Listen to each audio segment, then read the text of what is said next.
Well, hello folks, we're back up here on a cold January day and we're back up at the base camp to try another experiment out tonight.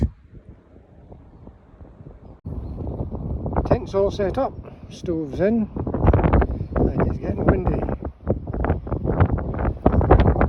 as you can probably hear. Bed's all set up, well, still sleeping bag to go, stove's there. And what I hear you say is a periscope doing in your tent. And why is there a big piece of orange pipe outside? Well, there's the answer.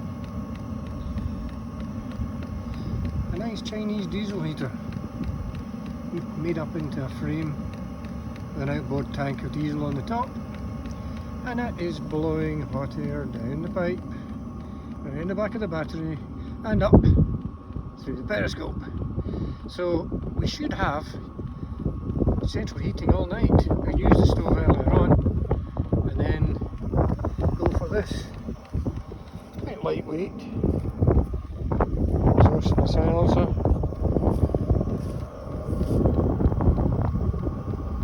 Okay for car camping, I guess.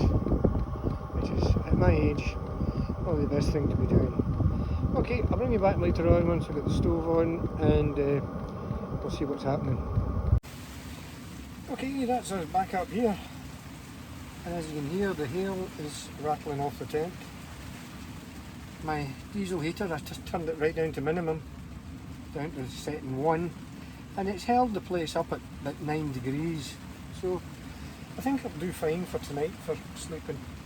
So I'm just going to go and stick the stove on and see if we can warm the place up a bit more. So I think it's going to be cold tonight. It's only about 2.1 I think when I left the house and still going down. Okie dokie. Probably see you in the morning. Well, good morning folks. This is actually the day after the day before, if you know what I mean, or the morning after. The first night was not a wonderful experiment because I couldn't stand the ticking of the fuel pump.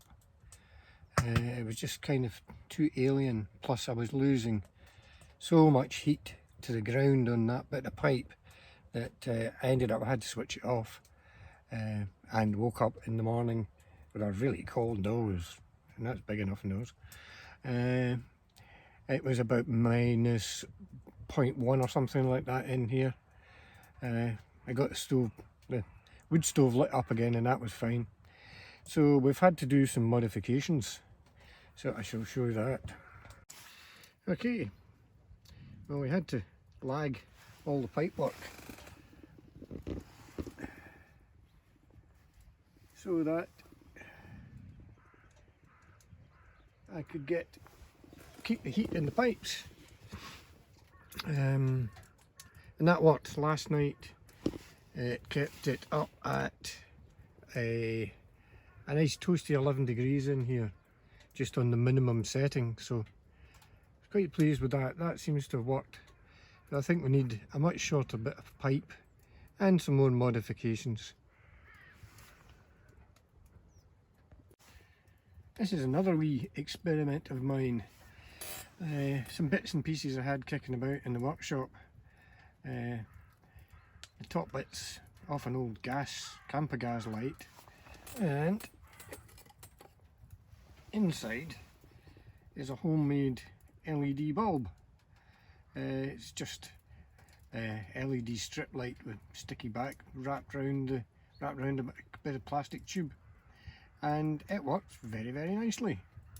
I think I'll carry on and maybe modify it to run on small batteries. I've got these lithium ion batteries, so we'll see if we can modify it. But that gave me a lovely wee light in here last night. Just a nice soft light, and because I've got the battery up here anyway running the heater, it doesn't make any difference. Okay, with that, I think we'll wrap things up. managed to get third cup of coffee on the go.